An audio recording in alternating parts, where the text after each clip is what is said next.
आपलं शहर आता स्मार्ट होतंय, मग तुम्ही कधी स्मार्ट होताय? स्मार्ट न्यूजचे यूट्यूब चॅनल सबस्क्राइब करा, स्मार्ट बना। नोटिफिकेशनसाठी बेल आयकॉनवर क्लिक करा। साड़ी प्रतीक है सुंदरता का, साड़ी प्रतीक है संस्कारों का, साड़ी प्रतीक है परंपराओं का, साड़ी प्रतीक है भारतीय संस्कृति का, आराधना प्रतीक है नारी के सम्मान का।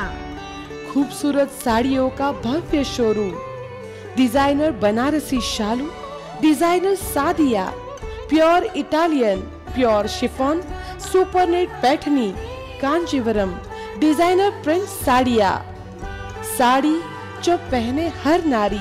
आराधना साड़ीज एंड रेडीमेड्स, मारुति गली, बेलगाम। नमस्कार, मी अंकिता पवार। स्मार्ट न्यूजच्या आजच्या बुलेटिनमध्ये आपलं स्वागत। आजच्या ठळक घडामोडी। केंद्रीय पाहणी दौऱ्यातून बेळगावला वगळल्याबद्दल नाराजी, ड्रग माफियांच्या विरोधात स्वाक्षरी अभियान, अनंतपूर नवी दिल्ली किसान रेलचा प्रारंभ, गोवेस येथे घालण्यात आलेले बॅरिकेड्स हटवण्याची मागणी, काँग्रेस अध्यक्षपदासाठी निवडणूक घ्या, माजी खासदार SB सिद्धनाळे यांची मागणी, दलितांवरील अन्याय रोखण्याची दलित संघर्ष समितीची मागणी, कासवाच्या तस्करी प्रकरणी एकाला अटक, अस्तोली येथे दूधवाहू वाहनाचा अपघात, विनायक मंदिराच्या मागे रस्त्यावरील खड्ड्यात बॅरिकेड्स, अचानकपणे आलेल्या पावसामुळे नागरिकांची तारांबळ। केंद्रीय पाहणी दौऱ्यातून बेळगावला वगळल्याबद्दल नाराजी।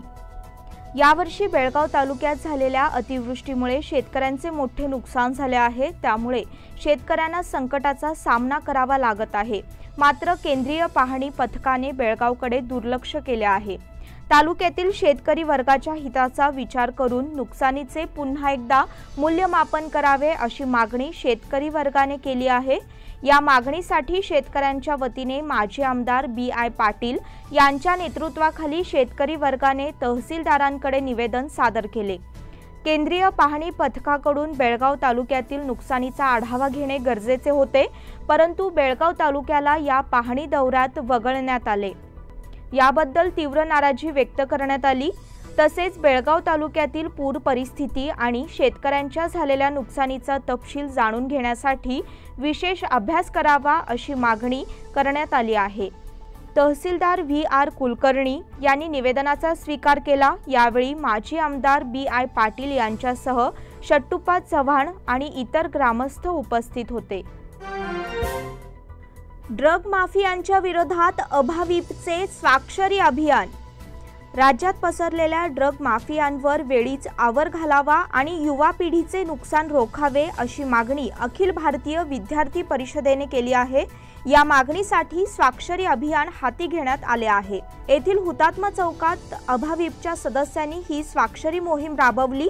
यामध्ये अभाविपचे पदाधिकारी व कार्यकर्ते सहभागी झाले होते। येथून ये-जा करणाऱ्या नागरिकांनी या अभियानाला पाठिंबा दर्शवून या ठिकाणी स्वाक्षरी केल्या। आजकल शायद मीडिया जाग रहा है या कोई जाग रही है तो उनको पकड़े, इसके बारे में स्टूडेंट्स और जो मेडिकल स्टूडेंट्स हैं, इंजीनियरिंग स्टूडेंट्स हैं, इवन तो स्कूल के बच्चे भी इसमें इन्वॉल्व हैं, लेकिन आता पता हमको बिल्कुल नहीं है।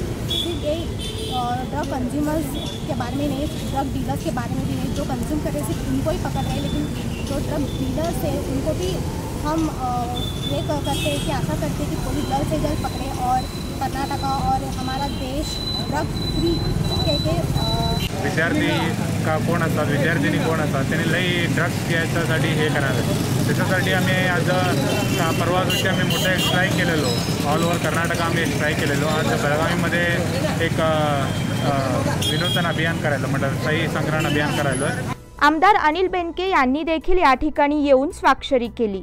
अभाविपने ड्रग्स माफियांना रोखण्यासाठी त्यांच्या विरोधात ही मोहीम सुरू केली आहे। यामधून जागृती कार्याबरोबरच समाजाला योग्य दिशा देण्याचा प्रयत्न असल्याचे संघटनेच्या पदाधिकाऱ्यांनी बोलताना सांगितले। अनंतपूर नवी दिल्ली किसान रेल्वेचा प्रारंभ। अनंतपूर ते नवी दिल्ली या किसान रेल्वेचा कार्यारंभ ऑनलाईन पद्धतीने करण्यात आला। केंद्रीय रेल्वे राज्यमंत्री सुरेश अंगडी यांनी बेळगावातून या रेल्वेचा कार्यारंभ केला। या कार्यक्रमाला विविध विभागातील रेल्वे अधिकारी वर्ग ऑनलाईन पद्धतीने सहभागी झाला होता। शेतमालाच्या वाहतुकीसाठी सुरू करण्यात आलेल्या या विशेष रेल्वेमुळे शेतकऱ्यांना याचा अधिकाधिक लाभ होईल अशी माहिती केंद्रीय रेल्वे राज्यमंत्री सुरेश अंगडी यांनी माध्यमांशी बोलताना दिली. The railways is fully working day and night to increase the income of the farmers. In the coming days, the farmers should get the double income. So it is not only by saying it will not happen. And the farmers can sell his product wherever he gets the better price. Then he will get the better price. Now by road it takes about 36 to 48 hours. By railways, without getting toil, you can transport these goods to the Delhi and other parts of the country. So today is a great pleasure under the young dynamic leader of Andhra Pradesh, Sri Jagan Mohan Reddy Garu, requested for the increase of the farmers' income double. So we are starting now, and railways working for this day and night. Kisan Rail, various destinations from northern, east to western part of the country. गोवावेस येथे घालण्यात आलेले barricades हटवण्याची मागणी. गोवावेस येथे मागील काही दिवसांपासून barricades उभे करण्यात आले आहेत. रहदारीच्या नियोजनासाठी करण्यात आलेली ही व्यवस्था काही वेळा घातक ठरत असल्याची नागरिकांची तक्रार आहे. त्यामुळे येथील रहदारी नियोजनासाठी रहदारी पोलिसांसह योग्य पर्यायी व्यवस्था करण्याची मागणी होत आहे. गोवावेसकडून हुतात्मा फुले रोड आणि शहापूर या भागात जाणाऱ्या रस्त्यांचे बांधकाम सध्या सुरू आहे. त्यामुळे गोवावेसमधील बसवेश्वर चौकात होणाऱ्या रहदारीच्या कोंडींवर नियोजनाचा उपाय म्हणून बॅरिकेड्स लावण्यात आले आहेत. परंतु हे बॅरिकेड्स लावताना चुकीच्या पद्धतीने लावण्यात आल्यामुळे कुचकामी ठरत आहेत. या बॅरिकेड्समुळे नागरिकांना रहदारीच्या समस्यांचा सामना करावा लागत आहे. काही वेळा नागरिकांच्या चुकीमुळे या ठिकाणी अपघात होण्याची शक्यता वाढली आहे. चुकीच्या दिशेने वाहने येत असताना समोरासमोर धडक होण्याची शक्यता नाकारता येत नाही. एखादा अपघात होण्यापूर्वीच येथील रहदारी नियोजनासाठी योग्य व्यवस्था करावी अशी मागणी नागरिकातून होत आहे. काँग्रेस अध्यक्षपदासाठी निवडणूक घ्या, माजी खासदार SB सिद्धनाळ यांची मागणी. काँग्रेसच्या गोटात सध्या सुरू असलेल्या राजकीय नाट्यावर माजी खासदार SB सिद्धनाळ यांनी टीकास्त्र सोडले आहे. काँग्रेसच्या अध्यक्षपदासाठी घराणेशाहीचा पर्याय अयोग्य आहे. अध्यक्षपदासाठी निवडणूक घ्यावी अशी मागणी त्यांनी केली आहे. 4 वेळा काँग्रेस पक्षाचे खासदार असलेल्या सिद्धनाळ यांनी काँग्रेसमधील कारभाराबद्दल उघडपणे टीका केली आहे. तसेच पक्ष मजबूतीकरणासाठी आता गांभीर्याने विचार करण्याची वेळ आली असल्याचे सांगितले. पत्रकार परिषदेत त्यांनी ही मागणी मांडली.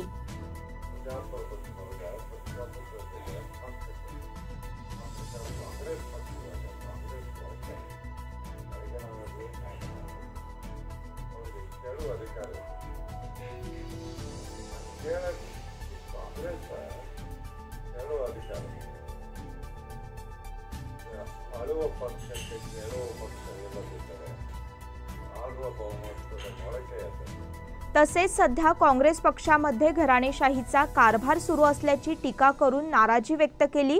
अखिल भारतीय काँग्रेस कार्यकारिणीमध्ये असणारी ज्येष्ठ मंडळी पक्षाचा कारभार चालविण्यासाठी पूर्णपणे सक्षम आहेत. अशा वेळी त्यांना संधी देण्याचा विचार पक्षाने केला पाहिजे. घराणेशाहीच्या कारभारामुळे कर्तृत्वशून्य मंडळींना अनाठायी सन्मान मिळू लागला आहे. ही बाब चुकीची असून आपण याचे समर्थन कदापि करणार नाही असे त्यांनी सांगितले. दलितांवरील अन्याय रोखण्याची दलित संघर्ष समितीची मागणी. दलित समाजावर सातत्याने होणारे अन्याय आणि अत्याचार रोखण्यासाठी राज्य सरकारने त्वरित कृतिशील पावले उचलावीत अशी मागणी जिल्हा दलित संघर्ष समितीच्या वतीने करण्यात आली आहे. या संदर्भातील निवेदन उपमुख्यमंत्री गोविंद कारजोळ यांच्या नावे देण्यात आले. जिल्हाधिकारी कार्यालयात हे निवेदन सादर करण्यात आले.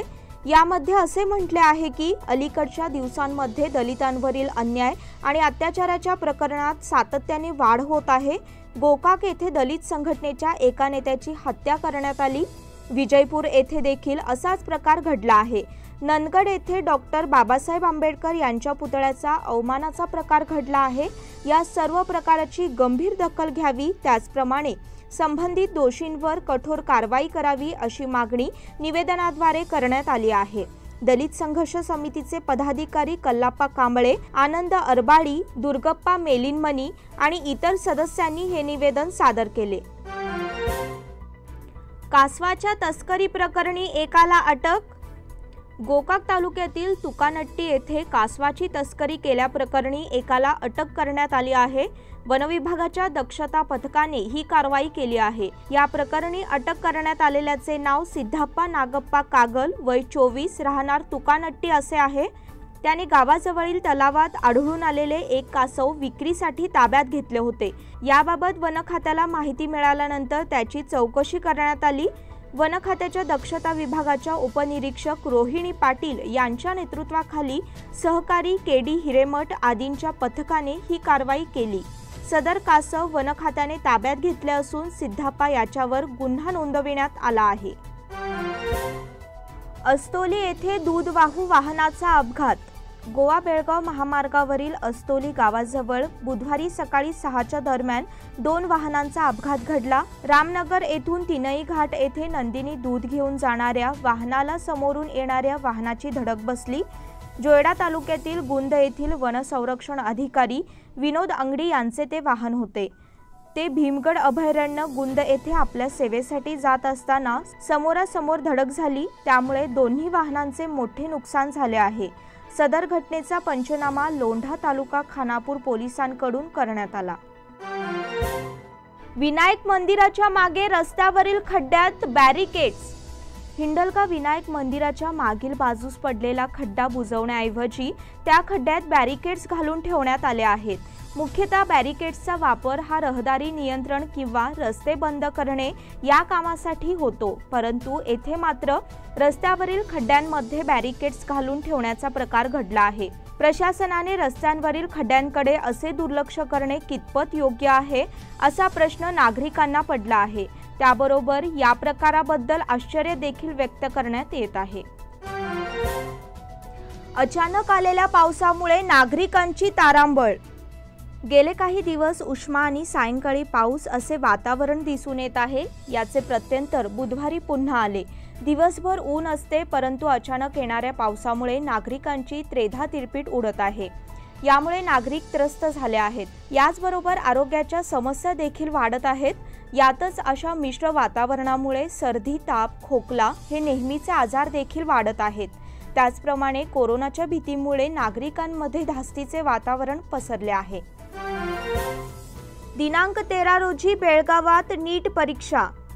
वैद्यकीय पदवी अभ्यासक्रमाच्या प्रवेशासाठी होणारी राष्ट्रीय पात्रता प्रवेश म्हणजेच नीट परीक्षा रविवार दिनांक 13 सप्टेंबर रोजी होणार आहे। दुपारी 2 ते 5 या वेळेत देशभरातील 155 शहरांमधील 3843 परीक्षा केंद्रांवर परीक्षा घेण्यात येणार आहे। कर्नाटक राज्यात बेळगाव, बेंगलोर, दावणगेरी, धारवाड, गुलबर्गा, हुबळी, बंगळूर, म्हैसूर आणि उडुपी या 9 शहरातील केंद्रांवर नीट परीक्षा होणार आहे। परीक्षेला येताना प्रत्येक विद्यार्थ्याच्या तोंडावर मास्क बंधनकारक असून हातमोजे, पाण्याची बाटली, सॅनिटायझर, परीक्षेसंबंधी कागदपत्रे, प्रवेश कार्ड, ओळखपत्र सोबत ठेवावे। गतवर्षीप्रमाणे यंदाही ड्रेस कोड असणार आहे। परीक्षेला 3 तास कालावधी असून 720 गुणांचा पेपर असून 180 प्रश्न सोडवावे लागणार आहेत। प्रत्येक प्रश्नाला 4 गुण असून उत्तर चुकल्यास गुण वजा होणार आहेत। शनिवारी आढळले 276 नवे कोरोना रुग्ण। बेळगाव जिल्ह्यात गेल्या 24 तासात 276 नवे कोरोना रुग्ण आढळून आले आहेत। शनिवारी 536 जणांना डिस्चार्ज देण्यात आला आहे। जिल्ह्यातील कोरोना रुग्ण संख्या 11,719 वर पोहोचली आहे। आरोग्य कुटुंब कल्याण खात्याच्या वतीने शनिवारी प्रसिद्ध करण्यात आलेल्या मेडिकल बुलेटिनमध्ये ही माहिती देण्यात आली आहे। मागील 24 तासात जिल्ह्यात कोरोनामुळे 3 जणांचा बळी गेला आहे। त्यामुळे बळींची एकूण संख्या 180 इतकी झाली आहे। तसेच राज्यात दसरा सण साधेपणाने साजरा होणार। देशभर पसरलेल्या कोरोना महामारीमुळे यंदा दसरा सण राज्यात अत्यंत साधेपणाने साजरा करणार आहे। या उत्सवातील सांस्कृतिक कार्यक्रम केवळ एकट्या प्रसिद्ध अंबाविलास पॅलेस आणि चामुंडेश्वरी मंदिरापुरतेच मर्यादित राहू शकतील आणि जंबू सवारी कार्यक्रम फक्त राजवाडा आवारातच होतील. शहरातील केवळ मुख्य ठिकाणांवर दसऱ्यासाठी रोषणाई केली जाईल. गर्दी जमवण्यास कारणीभूत ठरणारे युवा Dasara, torch light parade, Dasara film festival, कुस्ती स्पर्धा, फूड मेला, प्रदर्शन इत्यादी सारखे कार्यक्रम होणार नाहीत. मंगळवारी मुख्यमंत्री BS येडियुरप्पा यांच्या अध्यक्षतेखाली यासंबंधी झालेल्या उच्चस्तरीय समितीच्या बैठकीत करण्यात आलेल्या शिफारशींवर विचार करून हा निर्णय घेण्यात आला. कन्नड व सांस्कृतिक मंत्री CT रवी यांनी या संदर्भात झालेल्या बैठकीनंतर यंदा दसरा साध्या पद्धतीने साजरा करण्याचे ठरविल्याचे जाहीर केले. राज्य सरकारने सदर उत्सवासाठी 10 कोटी रुपये ठेवले असून त्याबरोबर म्हैसूर नगरविकास मंडळाने 5 कोटींच्या योगदानाची तरतूद केली आहे. 5 कोरोना योद्धे सणाचे उद्घाटन करतील असे रवी यांनी स्पष्ट केले. मत्स्य विभागातील विद्युत पुरवठा व्यवस्थेत बदल. रस्ता रुंदीकरण कामासाठी मत्स्य उपकेंद्राला जोडलेल्या गावांचा वीज पुरवठा बुधवार दिनांक 9 ते 16 सप्टेंबरपर्यंत सकाळी 7 ते 10 या वेळेत खंडित करण्यात येणार आहे. देसूर, IT पार्क, कमलनगर, मच्छे, झाडशापूर आणि खानापूर तालुक्यातील काटगाळी गावचा वीज पुरवठा यावेळी खंडित होणार आहे. याची नोंद घेऊन विद्युत ग्राहकांनी सहकार्य करावे असे हेस्कॉम ग्रामीण विभागाने कळविले आहे. ऑस्ट्रेलियाचा इंग्लंडवर निसटता विजय, मालिका इंग्लंडच्या खिशात. 3 सामन्यांच्या T20 मालिकेत पहिले 2 सामने गमावल्यानंतर आज तिसऱ्या T20 सामन्यात ऑस्ट्रेलियाने इंग्लंडचा पराभव करत आपली थोडी पत राखली. या विजयाबरोबरच ICC T20 नामांकनात ऑस्ट्रेलियाने आणखीन एकदा प्रथम स्थान काबीज केले. ऑस्ट्रेलियाचा मिचेल मार्श सामनावीर तर इंग्लंडचा जोस बटलर मालिकावीर ठरले.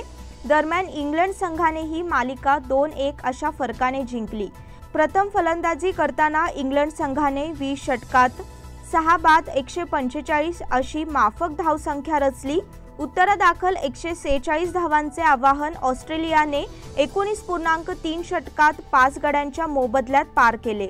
इंग्लंडने मालिका आधीच जिंकल्यामुळे या सामन्यात मातबर खेळाडूंना विश्रांती देण्यात आली होती. आता 3 एकदिवसीय सामन्यांची मालिका होणार आहे. करेबियन प्रीमियर लीग स्पर्धेत त्रिंबगो नाईट रायडर्स व सेंट लुसिया झुक्स यांच्यात अंतिम लढत होणार. वेस्ट इंडिज क्रिकेट बोर्ड आयोजित करेबियन प्रीमियर लीग क्रिकेट स्पर्धेतील अंतिम लढत त्रिंबगो नाईट रायडर्स व सेंट लुसिया झुक्स यांच्यात गुरुवारी होणार आहे. पूर्णपणे एकतर्फी झालेल्या दोन्ही उपांत्य लढतीत त्रिंबगो नाईट रायडर्स संघाने जमैकन तलावासचा 9 गड्याने तर सेंट लुसिया झुक्स संघाने गयाना अमेझॉन वॉरियर्सचा 10 गड्यांनी पराभव करत अंतिम फेरी गाठली. पूर्णपणे फिरकी गोलंदाजांचे वर्चस्व राहिलेल्या या स्पर्धेत उपांत्य लढतीत सुद्धा दोन्ही सामनावीर पुरस्कार फिरकी गोलंदाजांनी मिळवला.